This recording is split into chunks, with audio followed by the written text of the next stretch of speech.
Europe 1, 8h19, l'interview de Jean-Pierre Elkabbach est à suivre sur europe1.fr en vidéo. Votre invité ce matin, Gérard Larcher, sénateur UMP des Yvelines. Bienvenue Gérard Larcher. Bonjour. Bonjour. Vous revenez de Bamako hier à midi et des zones ou de certaines zones de combat du Mali. La France a-t-elle raison de persévérer dans la guerre du Mali ? D'abord, c'est une guerre contre le terrorisme.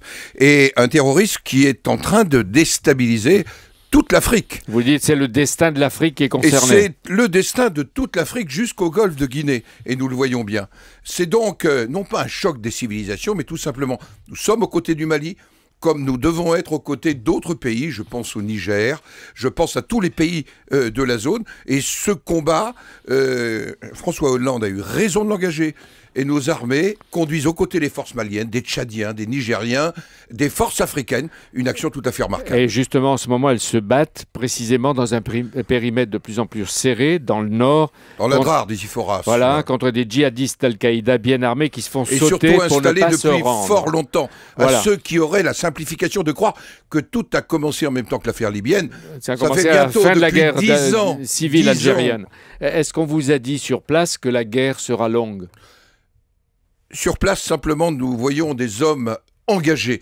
Naturellement, il faudra sans doute encore du temps parce qu'on est sur un périmètre qui n'a rien à voir.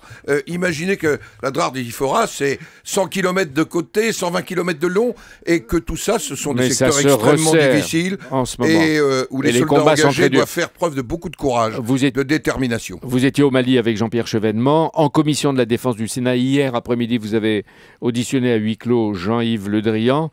Est-ce que vous avez le sentiment que l'armée française va rester longtemps dans les villes du Mali, puisque les armées africaines, je ne parle pas du Tchad, les armées africaines ne sont ni sur place ni prêtes encore? Elles sont en train de monter sur place.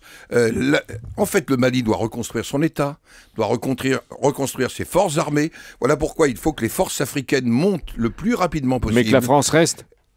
La France doit rester aux côtés du Mali le temps qui sera nécessaire, mais c'est aux Maliens eux-mêmes de prendre en main leur destin, c'est aux Africains de prendre en main leur destin. Voilà pourquoi la démarche vers une opération de l'ONU nous apparaît important, mais il faut que ce soit une opération qui ne soit pas qu'une opération de maintien de la paix. Au cours de votre visite, Gérard Larcher, on a dû vous parler des otages. Est-ce qu'ils sont dans le Nord ou on les a peut-être transférés ailleurs? Sur les otages, ce que je sais, c'est que notre pays et beaucoup de pays, et je pense aux États-Unis, je pense aussi à des pays voisins du Mali, font le maximum pour nos otages. Et j'ai, j'allais dire, une pensée particulière pour nos 15 otages. Nous sommes le pays qui avons le plus d'otages, et naturellement une pensée encore plus particulière pour cette famille qui aujourd'hui a été prise en otage avec des enfants. Sur place, on vous en parle, mais avec discrétion. Naturellement. C'est ça? Naturellement.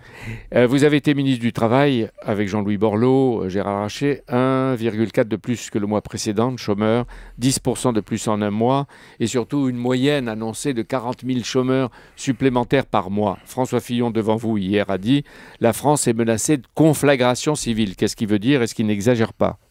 Non, je crois que les chiffres du chômage, j'écoutais tout à l'heure la comptabilité, est-ce que ça va 2 fois plus vite, 2 fois moins vite? Au fond, le chômage est un drame. Et ce drame, en fait, la seule réponse, c'est bien sûr, nous l'avons expérimenté avec Jean-Louis Borloo, ça avait été expérimenté avant, ce sont des contrats aidés, mais ce n'est pas la vraie réponse. La vraie réponse, c'est la compétitivité des entreprises, la compétitivité de l'économie qui crée l'emploi. Et nous l'avons vécu dans les années 2005-2006 quand le chomage a baissé. Donc la réponse est économique. La réponse, c'est d'abord la compétitivité. Seule l'entreprise crée l'emploi. Elle crée l'emploi en créant de la richesse, de la plus-value. Et c'est ça notre objectif. Tout le reste ne sont que des succès d'années, ne sont, j'allais dire, que des médicaments temporaires et qui ne résoudront pas la question profonde. Notre pays doit devenir compétitif, avoir des entreprises auxquelles on fait confiance. Mais est-ce que l'Europe ne doit pas avoir une politique de tentative de relance de la croissance? Bien sûr, l'Europe doit être en position de relance de la croissance, les élections allemandes, vous savez, les vieilles recettes keynésiennes ne marcheront pas parce que l'univers est mondialisé. Oui, les agences de notation s'apprêtent à dégrader une Italie qui inquiète parce qu'elle est ingouvernable. L'Europe, telle qu'elle est, a-t-elle des raisons de craindre une paralysie politique de l'Italie avec ses conséquences pour l'Europe? Vous parliez du mot conflagration civile qui a été utilisé hier soir par François Fillon. En fait, quand on voit la montée des populistes, regardez en Grèce.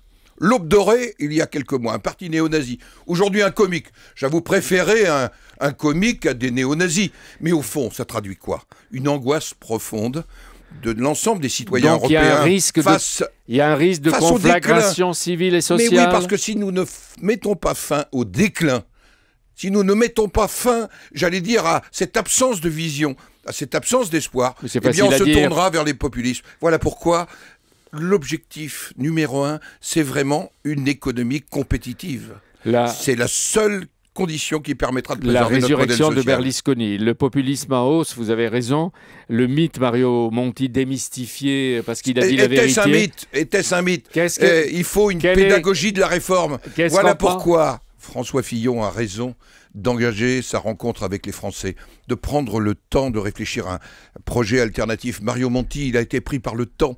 En fait, il a proposé aux Italiens, j'allais dire, un certain nombre de décisions courageuses, mais en même temps, il faut le temps de la pédagogie. Vous voulez dire que François Fillon ne doit pas être Mario Monti?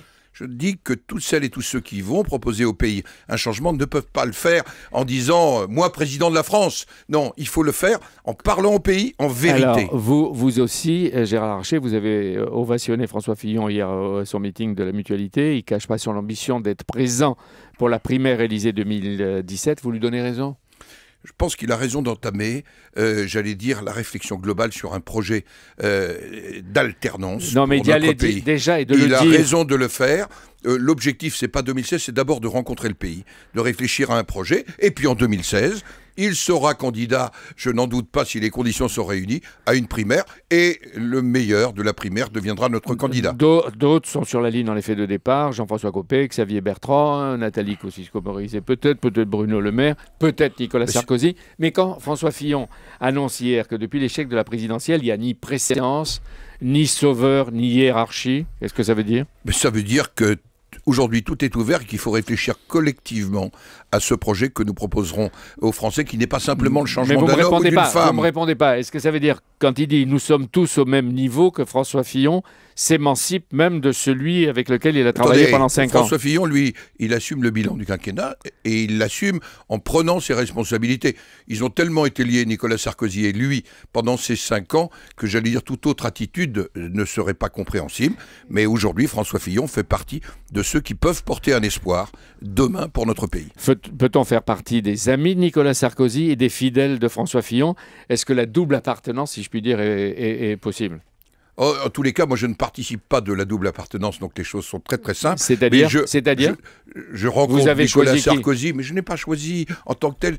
J'accompagne François Fillon depuis l'époque où nous étions ensemble avec Philippe Séguin, parce que j'ai une certaine conception de mon pays, j'ai une certaine conception de l'équilibre dans mon pays, des nécessaires réformes, des réformes qui doivent être courageuses et qui en même temps doivent être bâties sur l'équité. Gérard Larcher, très vite.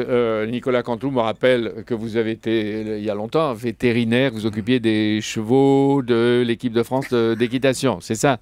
Il le rappelle souvent, en tous les cas. Oui. Encore une fois, les consommateurs ont été floués par la viande de cheval dans des boîtes de conserve Panzani, fabriquées William Sorin. Ça va jamais s'arrêter. D'abord, c'est pas une crise sanitaire. Ça va pas s'arrêter. La viande de cheval, si elle est contrôlée normalement, est une viande qui ne présente pas de risque sanitaire. Il faut le rappeler parce qu'il y a des confusions permanentes. Deuxième des choses, je me demande où on trouve tous ces chevaux et toute cette viande de cheval, si j'en crois qu'il n'y aurait plus de bœuf. Mais ça veut dire que l'agroalimentaire mondialisé est affecté aujourd'hui. L'agroalimentaire mondialisée et européenne a besoin d'une vraie traçabilité. C'est ça l'exigence, une vraie qualité et une responsabilisation aussi de ceux qui mettent sur le marché. Déjà, Gérard Larcher, dernière question. J'ignore si vous allez acheter et lire le livre concernant Dominique Strauss-Kahn.